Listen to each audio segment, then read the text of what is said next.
Hello, good morning, good afternoon, good evening, wherever you are, and welcome back to some SP60 Club 100 racing for 2022, where for round 9 we are at Whilton Mill for a second time this year and hoping to get an equally good result. As last time we were here, we managed to get ourselves a podium as part of the SP60 in lightweights. This time we are in heavyweights, and the keen eye amongst you would have seen that we've managed to put ourselves on pole in front of a very competitive grid, so a good qualifying from us. Didn't have the camera on for that, so we don't have a record of that pole lap, but we do have the camera on for race number 1 as we managed to get ourselves through the first couple of turns and secure that P1. Now as we go up the hill, we're keeping it a little bit more towards the right just to kind of ward off any movement from the cars behind. We've got Angelo, Neil, Anwar behind us as well, two exceptionally quick drivers, so if we can try and keep behind we will. But at this point I wanted to try and run the fastest race possible, so we take a normal racing line through the hairpin as we go down the hill, and that allowed Andrew to come up the inside of us and take that first position off us. We tucked in behind him and gave him the point, saying that we'll try and follow you through. Got a horrible run through Osiers there, just sort of took a little bit too much speed in with the tyres not quite up to temperature.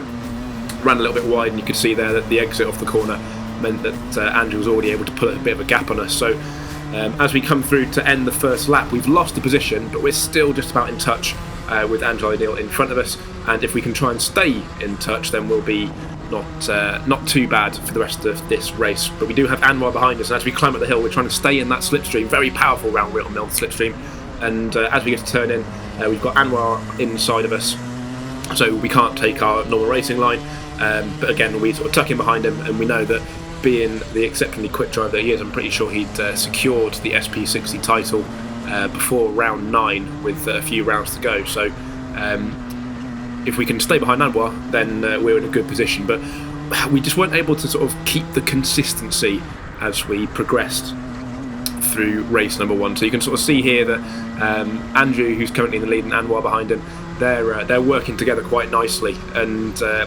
in trying to catch up with them and pushing reasonably hard, just making little mistakes here and there, and that allowed them to break away, and especially as they're able to sort of use that toe and push each other along up the hill. It was very difficult to try and stay with them, and we ended up just sort of dropping back, and we're in quite a lonely third place for pretty much the entirety of this race. As we look ahead of us and we can see Anwar going for the move on Andrew, and there's not much fight there. Again, just trying to run the quickest race you can. In these longer races, there's not much point really fighting, especially at the start of the race like we are at the moment. It's all it will do is slow you down. So it would have slowed them down a little bit, but obviously not enough for us to be able to catch back up. But as we get beyond the halfway point of the race, we can see that we're now catching up with the back marker traffic, but there we're pointed through. So some good recognition there from the back marker traffic to understand that it's the lead traffic that's now coming through and not one getting in the way too much. And so again we move on. We actually end up clipping the monster curb there on the inside, and you see it really throws us out to the outside, and we'll end up getting a warning for that as well, because that was part of the driver's briefing for Whilton Mill. You are not allowed to touch that monster curb. It is not for you as we get pointed through going up the hill in towards Christmas. Again, not having to work too hard for these moves. So some good awareness from the drivers that we are around at the moment, which is fantastic.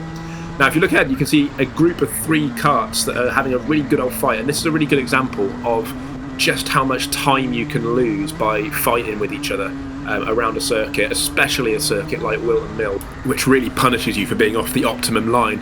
We were a good few seconds behind this lot as we went through the first part of the lap, but we're practically on their rear bumpers as we now go into the last half of the lap. We try to look around the inside, carrying that momentum, but we just have our nose cut off. We weren't quite alongside enough to be able to get that, and as we come through we sort of run a little bit too wide and a little bit of a tap, so a little bit clumsy there from us, trying to maintain our momentum and slip it on the inside. We end up getting a bit of a tangle, so not the best example of driving there, but as we make a move going through Osiers on another back marker, we have noticed over the last lap or so that we are able to carry a bit more speed for the first part of the boot, so we're going to try and throw it up the inside as we go into the right hand part of the boot, as we do now, put it up the inside, get to the apex first and secure that move. Now at this point I was thinking that potentially I'd made contact and knocked the other driver wide there, and and you'll see in a second, as we come across the finish line, we end up receiving a penalty. So less than ideal, and that would take us from what was a very comfortable third position all the way back to sixth for race one. Now it turns out that penalty was actually for a second offence on the monster curb, which was just down to mainly clumsy race driving. So as you can see there, we're sixth on the grid for race number 2 in the SP60 Championship. You qualify for race 1, and then wherever you finish race 1 is where you will start race number 2. So we're P6 for race number 2 with a bit of work to do if we want to make a result out of this weekend, having essentially thrown away what was going to be a pretty comfortable P3 in that race number 1. So behind Matt Horgan here, and we know that if you can come through the right hand part here at Crook and keep it tight, you're in a good position to kind of gain a few places off of the start, which is exactly what we do. Managed to go from 6th straight up into 3rd. We've got Anwar leading the pack, Angelo near behind, us in 3rd place, and we've got Matt Horgan who managed to slot in behind us after we'd managed to keep it sort of tight going around through Crook.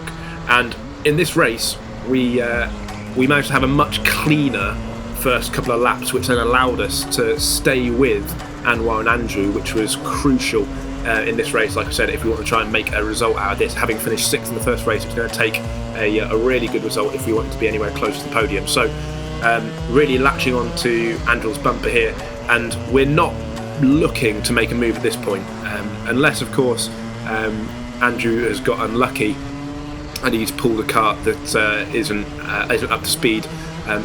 We'll be pretty happy to sort of sit in his real tracks for now and the majority of the race, and just get ourselves total on and look to make a move if we're in a position to do so later on in the race. We can see here little looks over the shoulder, just keeping tabs of where we are. We're not positioning ourselves anywhere where it looks like we're about to make a move, but we are noticing that we're carrying some really good speed through the first part of the boot complex. We probably lose out a little bit, I think, going on through the last corner. I think we could have been doing a better job at line and maintaining corner apex speed going through the last corner, but overall it wasn't too bad. Now we make another mistake just like we did in the first race, where we've clipped that monster curve on the inside and it's kicked us wide, and you see how much that hurts your momentum as Matt comes absolutely flying past, and we have dropped so much time through one mistake. And in this car, it felt like a pretty good car. It didn't quite have the top end, I don't think, of some of the other karts, but it wasn't a million miles away. However, knowing that, if we were in a position where, for example, you've now got Anwar and Andrew nose to tail, and you've got Matt pretty close behind them, and Matt seemed to have pretty good straight line speed as well, it was going to be crucial that we didn't let them pull away. So here, as Anwar has to go up the inside of the back marker, which is going to slow them down, we have to get past quickly as well. So a little bit of a tap to just sort of saying I am here, and then putting it straight down the inside as we go into the hairpin. And I think there was some good awareness from the driver there as the back marker, understanding that it was a lead kart coming through as opposed to someone that they would be fighting with. So through that exchange, you can see that we've actually caught up reasonably well to the back of Matt, and we would continue to do so through the rest of the next couple of laps until we're at a point where we're comfortably in the tow, and we can now sort of settle down a little bit again and just look to make sure we're hitting our apexes, getting the exits right, and trying to plan some move. You can see Matt having a little bit of a look over the shoulder and understanding that we're here and we're going to work with them. So unless something dramatic happens, we're going to be quite happy to try and push each other along, run the fastest race possible, not wanting to get P5 involved with us. But again, a couple of little mistakes here and there. We end up dropping a little bit, but again, carrying some good speed as we go through the Christmas corner at the top of the hill. Gets us back up, and it's starting to get a bit fighty now between Anwar and Andrew, as Andrew puts himself up into the lead of the race, and that again allows myself and Matt in front in P3 to get ourselves back onto them. So we very much are a 4-kart train as we head round this rather lovely 1.1 kilometre Whilton Mill circuit on a sunny, nearly cloudless and pleasantly mild October morning on a Saturday. A little bit of a tap on Matt's bumper. Again, that's just more of a case of rather than wanting to reduce our pace, it helps Matt get off the corner a little bit, and essentially it's working together. If you've heard either myself or other karting videos talk about working together, it is very much that, as two engines are quicker than one. So rather than trying to overtake each other, that's more of a little bump, a little bit like bump drafting that you'd see in NASCAR and things like that. So again, got a back marker which really slows down Andrew as he goes up the inside. That forces Anwar to the outside, and we know from previous experience around this circuit that's not where you want to be going round the first of the two left-handers, and we're able to slip it up the inside as we go into Osius, follow Matt through, who's now into P2. We're in P3 and we've got Anwar behind us in P4, but we can guarantee that he's not going to stay there for very long if he can help it, because in all of that fighting we've now allowed Andrew to sort of pull away a little bit. So rather than attacking each other straight away, we're going to be wanting to kind of work together a little bit. So as Matt goes for the move up the inside going into Christmas, he wants to try and take the lead of the race, but he's not quite able to secure that move off. And we now make a mistake, a little bit like Anwar earlier. We go to the outside trying to get a bit of a cutback, but that allows Anwar to slip up or inside as we go through Inkermans. He's now got the better line for the hairpin, and we have to concede at that time. So we get demoted back down into P4, with Anwar now back into P3. But knowing that he's a quick driver, if we can try and stay on his bumper, as he goes to follow, or tries to make a move on Matt rather, we try to follow him through. Although we've now got Matt with a good balanced straight line speed. He's going to hold it around the outside of the first part of boot, a really nice bit of driving there, and he keeps that inside line for the first right-hander of three right-handers, which finish off a lap here at Whilton Mill. So we weren't quite able to get ourselves back into P3, but we're staying with this group, and we're a little bit more spread out now. So the danger here is making sure that we don't get spread out. We need to try and work together and catch back up with Andrew, which we are doing at this point. Again, catching up with traffic in points where you don't really want to, which allows us to get back onto each of those bumpers. So going through the first two corners, we can see that Anwar was able to sneak through on the inside as they go through Oblivion, but Matt was not able to do so, and that really hurts the momentum as we come out of Cook, and we can sneak it up the inside as we go through Fine Lady. And even though Matt's slightly further ahead of us as we go up in towards Christmas, he understands that because we've got that inside line, it's going to be difficult, and it will slow us both down considerably if he was to hold it round the outside. So he points us through, concedes that move, and now we're in a position where we can push each other along and catch up with Anwar and Andrew, which is exactly what we do. Now we're getting towards the tail end of the race now. We're definitely into the final third, and we're looking for a move, trying to get ourselves up in second place. We're getting squeezed as we go up the hill, and we have to concede that time that Anwar's got that position. We're not going to be able to make that move. So we made an attempt, didn't come off that time, and it wasn't going to be a safe move if we continued going for it going up into Christmas. So we'll now tuck it back in behind Anwar, try and get back onto the bumper of Andrew and see where we can go from there. You see Andrew just in front, looking over the shoulder, noticing probably that the gap's opened up a little bit, and we don't want it to open up too much, because we definitely know that he has the pace to pull away from us if we start fighting for second place. We don't want second place, we want to try and get a win if we can possibly help it. So again, as we come through the boot complex, we're able to stick onto the bumper of Anwar as we go through there. He's a bit better on the entry speed going through the final corner, but we're then able to maybe carry a little bit better exit speed, so it kind of works out that we don't lose all that much time. Definitely something to think about next time we're at Whilton Mill, is we could possibly carry a bit more speed going through the last corner. But definitely getting a bit defensive now from Andrew.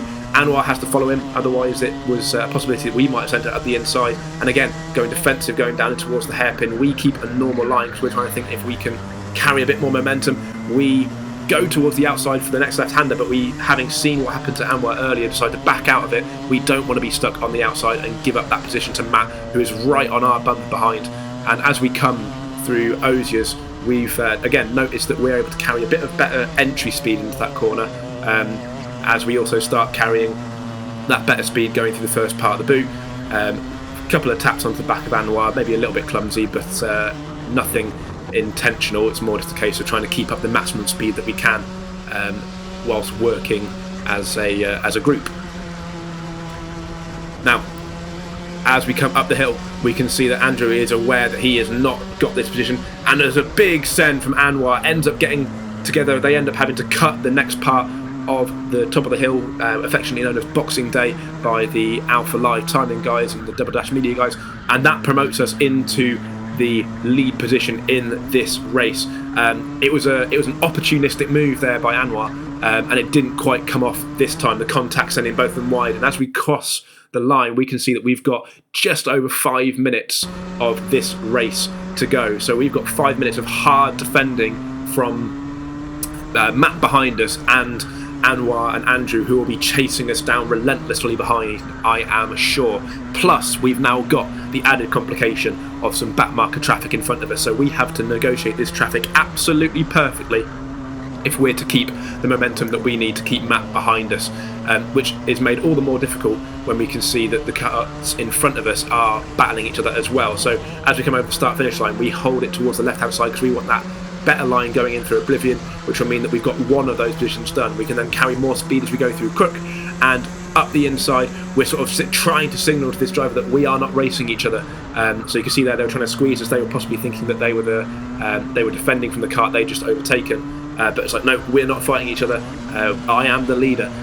So as we come through Boot again, we try and make our move as early as we can, and this time it comes off. We avoid clipping the monster curve as we go through. That's something that we'd done in the previous race when we had to keep that tighter line. And again, as we come up towards Christmas, there's an example of how battling really slows you down. So we're trying to get past as quickly as we can. We go for a move through increments, and it's a bit messy. I need to apologise to the driver that we're overtaking there, because I think we ended up sort of forcing them right onto that exit curb, which would have really hurt the momentum. And even though this is for our first win, we obviously wouldn't want to affect other people's races as well. So sincere apologies for that. It was kind of an optimistic and sort of opportunist move going through increments, and it wasn't as clean as I'd have wanted it to be. So my sincere apologies to that driver. I wouldn't have wanted to force you wide going through there. But as we catch up with another driver coming out of the hairpin, we're going for that move again as early as we possibly can, so we don't want to get caught out and have Matt send it down our inside, because he's only a few tenths of a second behind us at this point. So we need to make the moves, as we said, as early as we possibly can. And now, as we move on to the final lap of the race, if we can keep it in front of Matt, this will be our first win in SP60, and there's a possibility of a podium if we can keep it here, depending on how Anwar and Andrew finish as well. So we've managed to keep it in a position where we don't have to defend going into Christmas. We've checked over our shoulder. We don't have to defend going down to the hairpin either. Obviously, we don't want to defend if we don't have to, because that will only slow us down, and we don't want to give Matt even one invitation to be able to send it up our inside over this last half of a lap towards our first SP60 win. So coming through Ozias, we know we've been good there all day. We weren't feeling too at risk as we go through there, keeping it to the left a little bit on the way into Boot, but then realising there's no position for Matt. He's still a bit too far behind to go for a move there unless it was an absolute send. So as we go through the last corner, don't clip it, we haven't. That's no monster curb penalty in race number 2. We're going to keep our race win, and that is our first race win in an SP60 championship round, and extra sweet in our first heavyweights round in SP60 as well. So as we come down into the hairpin, I was pretty chuffed with myself. I was pretty happy. You can hear there getting picked up on the camera. It's a pretty good recording from the mic on the old GoPro there, picking that up. So over the engine noise. So yeah, not too shabby. But yeah, really chuffed with getting the race win there. And it just so happened that getting that race win was enough to give us the round win overall as well. We ended up tied on points with Andrew O'Neill at the end of the race, at the end of 2 races, and because we had a race win, even though we had a worse finish in race number 1, the better position gave us the overall round win as well, which was really nice. It was a fantastic end to the day and left with a massive smile on our face. So thank you very much for watching. I hope you enjoyed that as much as I enjoyed driving it, and until next time, as always, have a good one.